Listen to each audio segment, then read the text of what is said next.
Vamos a continuar con teoría de la medida. Vamos a ver. Habíamos hecho el 4 y ahora vamos a hacer el 5. Dice que A es un conjunto de subconjuntos cerrados de R, tal que la intersección de esto es vacío. Nos pide probar que si A contiene al menos un conjunto acotado, entonces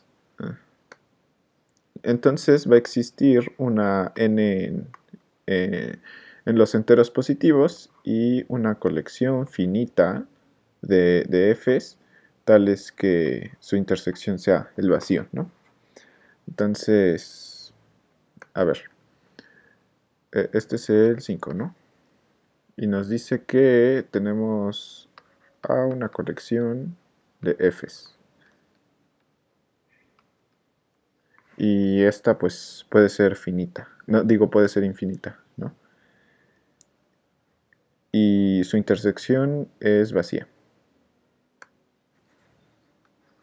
La intersección de las FIs es vacía.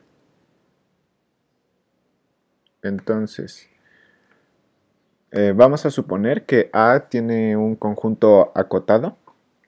Vamos a probar que esto puede hacer, ¿no? Supongamos... y también sabemos que los FI son cerrados, por hipótesis. Entonces supongamos que existe J tal que FJ es acotado. A ver.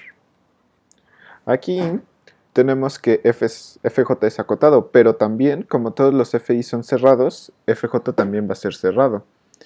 Entonces, eso pues, un conjunto que es cerrado y acotado, pues eso nos suena al teorema de Heim-Borel, ¿no? Dice que los subconjuntos que son cerrados y acotados son compactos, o sea que toda cubierta abierta finita admite una subcubierta finita. Entonces pues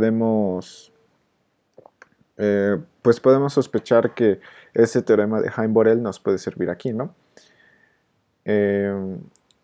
Porque, bueno, entonces, por Heim-Borel,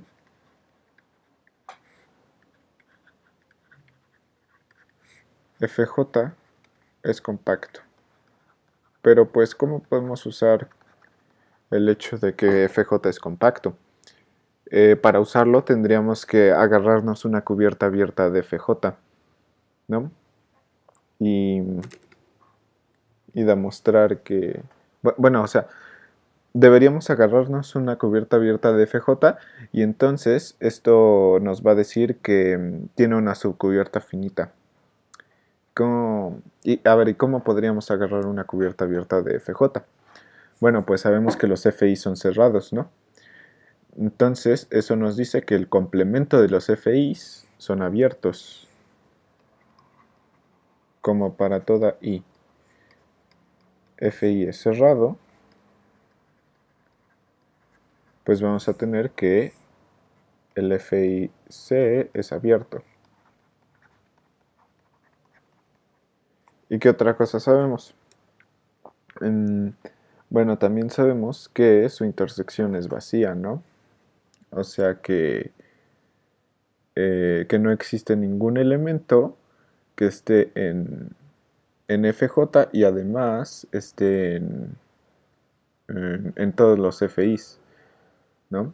Entonces, supongamos un X en FJ, ¿no? Entonces, así vamos a tener que existe un I tal que X no está en FI, ¿no? ¿Y esto qué significa?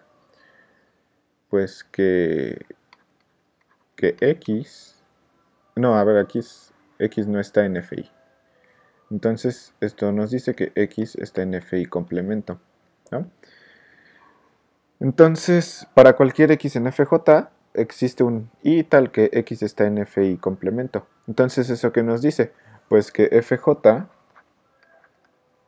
está contenida en la unión de los FIs complemento, ¿no? Entonces, FI complemento, bueno, la colección de los FIs complementos, es una cubierta abierta, una cubierta abierta de FJ. Y ahorita, pues sí, ¿no? Ya podemos aplicar el teorema de Heim-Borel como FJ es compacto, existe una, una colección, bueno, a ver, mejor aquí voy a poner I en X y aquí también I en X, ¿no? Entonces, como FJ es compacto, existe un conjunto finito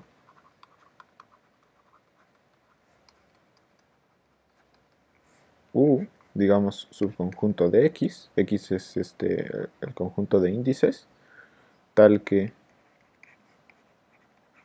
tal que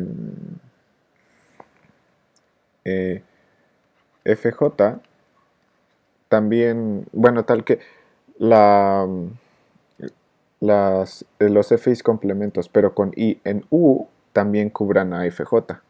O sea que FJ esté contenido en la unión de los FIs complemento, pero aquí vamos a poner los Is en U, ¿no? Entonces, esto de aquí va a ser una unión finita, porque, porque U es finito, ¿no? Entonces, a ver, lo que nos piden demostrar es que hay una colección de FI, FN en A, tal es que su intersección es vacía. Entonces, pues, digamos que bueno, o sea, digamos que los FIs que esta colección de I en U sea igual a F1 así hasta Fn, ¿no? Entonces, em, entonces queremos demostrar esto que nos dice que cuando los intersectamos todos va a ser un conjunto vacío. Pero pues, ¿qué sabemos de esto? Sabemos que FJ está en el complemento de eso, ¿no? No digo que FJ está en la unión de los complementos de esto, ¿no? O sea, está en FI complemento, unión hasta FN complemento. Entonces, ¿esto qué nos va a decir?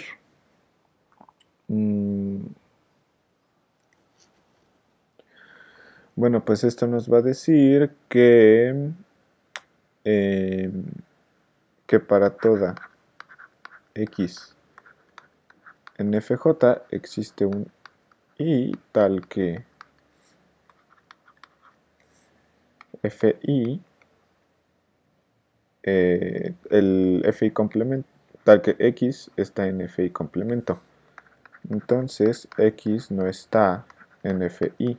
Y pues ya esto nos dice que la intersección de todas las F1s hasta Fn va a ser vacío, ¿no? Porque para cualquier X en FJ, bueno, la intersección de esto con FJ, ¿no?